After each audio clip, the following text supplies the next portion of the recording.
What is going on, Jet fans? I am Matt O'Leary back with another video, and today I want to talk about Breece Hall because he is back, and I am so excited that Breece Hall is back. Fun fact, Breece Hall is the latest jersey to the collection. Had a little Fanatics gift card and said, yoink, I'll take me a Breece Hall white jersey, though, so that should be in the mail and on its way very, very soon. But I am excited for year two Breece Hall, but what I wanted to get into today was how much is he going to be used at least early on in the season for the New York Jets. So I did my predictions yesterday for the 2023 NFL season, and I do eventually have Breece getting over 200 carries and over 1,000 yards, but I think it's going to be a slow climb to that. I think they kind of bring him on a little bit slowly, but we got a Robert Saleh quote from earlier in this week about both Dalvin Cook and Breece Hall. He said, I don't know if I want to call it a snap count, but we are going to be smart with them.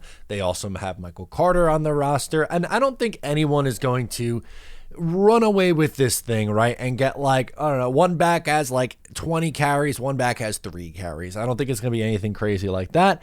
But just kind of wanted to look through trying to project not only what Breece will do in this first game, but in the first few games of this season. Obviously, a little bit more of a hyper focus on week 1 because that's what's coming up first, but I wanted to take a look. So Breece Hall tore his ACL in 2022 in week 7. So it was in October. So he had not a full year, but it wasn't late enough in the season where it was going to necessarily impact him to start initially this season.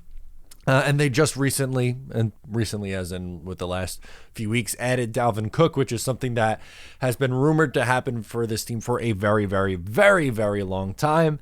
So I wanted to take a look again at some past ACL examples, what they did in their first few weeks back, and just compare and contrast and project what I think he's going to do. So maybe the biggest outlier ever in ACL recovery is Adrian Peterson, who went out and rushed for 2,000 yards the year after he tore his ACL. But even Adrian Peterson, all-day AD, Adrian Peterson started the season with 17 carries to start the year, 16 in week 2, and then 25 in week 3. They really started to load up on him after, but 17 carries, that feels like a lot. That feels like it's going to be too high, and granted, that's over a decade ago. NFL's changed a little bit. Opponent is going to play a factor in this, how the game flow goes. 17, I think, is a little bit on the high end, and I would love for Breece Hall to be Adrian Peterson, right? And come back and just be an absolute alien like he did. Like it didn't even matter that he tore his ACL the year prior. Saquon Barkley is kind of a different story. That's another recent one. So he tore his ACL after, I believe it was in week 2 against the Chicago Bears. So 2 games in the second game of the 2020 season. And then in 2021, he returned and wasn't his normal self and wasn't great, but he started the season with 10 carries, 13 in week 2, 16 in his third game back. 10, 13, 16 over his first 3 games back.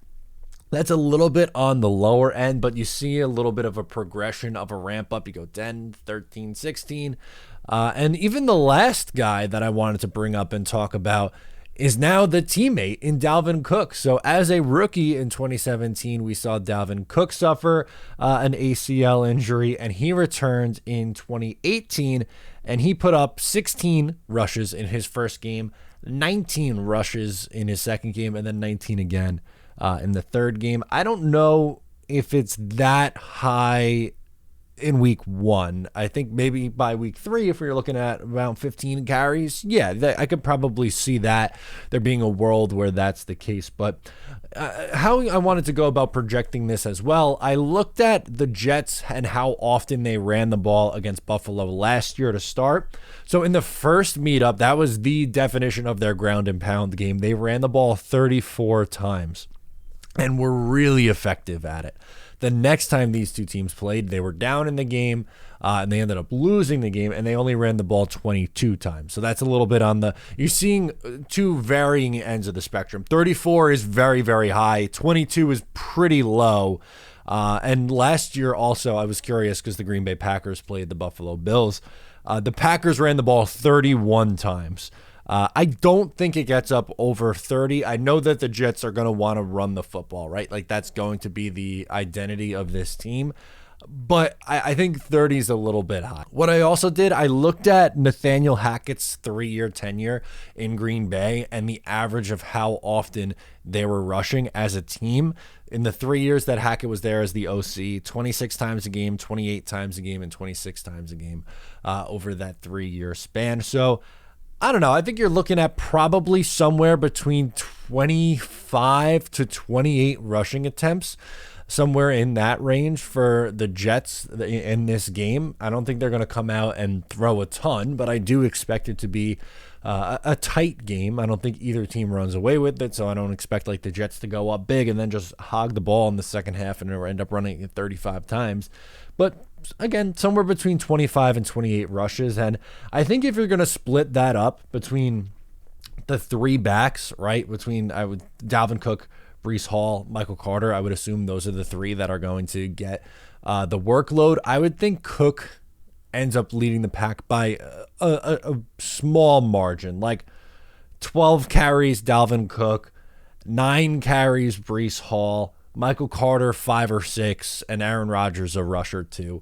And that gets you to like 27 or 28 rushing attempts. I don't think they're going to have one run away with it. 12 of 28 rushes, that is 42.8%. And if you were to take a look at Breece, if he were to get 9 of 28, that's 32% of the team's rushes. I think that's a fair expectation. It's again, like Dalvin's not bell cowing it. If you were to do a pie chart, Dalvin would have a little bit more than Breece Hall, but eventually I think it gets, to about 50-50 for maybe week 2 to week 4, 5, 6, and then really out of the bye week, I think is when Breece just really ramps this thing up and starts to put up some big time numbers. But I think they take it on slowly, and that was the whole point of bringing in Dalvin Cook. Like I don't think you bring in Dalvin Cook if you're not trying to bring on Breece Hall slowly. So if Dalvin ends up leading the way with rushing, like I don't think you would need a panic. Like if you remember week 1 last year, the Jets did not run the ball at all. They ran the ball 17 times. 10 Michael Carter rushes, 6 Breece Hall rushes. 6 even seems like on the low end for a recovering Breece Hall. My guess would be somewhere around 9 carries. Let me know your thoughts down below in the comments, how often you think the Jets are going to utilize Breece Hall to start the year. I just thought it was interesting to talk through, but I want to hear from you. Let me know in the comments below. Thank you so much for tuning in. Once again, I'm Matt O'Leary, and I'll catch you next time.